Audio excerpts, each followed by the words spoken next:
রাতের খাবার শেষে স্বামীর সঙ্গে ঘুমিয়েছিলেন আমেরিকান নাগরিক স্ত্রী। সংঘবদ্ধ ধর্ষণের শিকার হলেন ডাকাত দলের হাতে। পুলিশ জানায় ২ মাস আগে পটুয়াখালীর কলাপাড়ার স্বামীর বাড়িতে এসেছেন আমেরিকা প্রবাসী ওই নববধূ। রোববার রাতের খাবার খেয়ে ঘুমিয়ে পড়েন তিনি। হঠাৎ রাতের আধারে বসতঘরের প্রাচীরের গ্রিল কেটে ঘরে ঢোকে ডাকাত দল। এ সময় বাড়ির সবাইকে অস্ত্রের মুখে জিম্মি করে হাত পা ও মুখ বেঁধে রাখে। অন্যদিকে নববধূকে আরেকটি কক্ষে নিয়ে সংঘবদ্ধ ধর্ষণ করে ডাকাত দলের সদস্যরা। এরপর ঘরে থাকা ১৩ ভরি স্বর্ণ ও নগদ ৫০,০০০ টাকা লুট করে নিয়ে যায়। এ ঘটনায় কলাপাড়া থানায় ডাকাতি ও ধর্ষণ মামলা করেন ভুক্তভোগী পরিবার।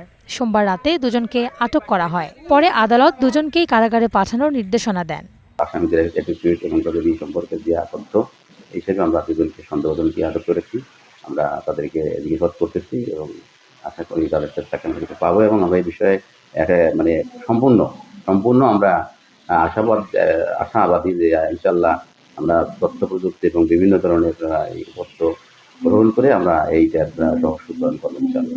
আমরা এই বিষয়টা আমরা খুব গুরুত্ব সহকারে নেই রাজনৈতিক কর্মী হিসাবে, মানবাধিকার কর্মী হিসাবে, এবং আমরা এটা একজন আইনজীবী হিসাবে, এবং আমরা এটা শুরু থেকেই আমরা দেখভাল করি আইনি প্রক্রিয়ার মধ্য থেকেই।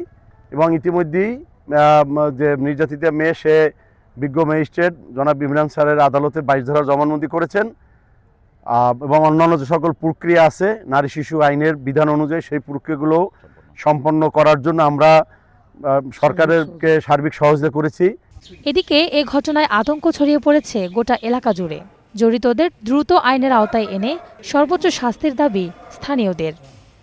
Ishrat Lubna, star news.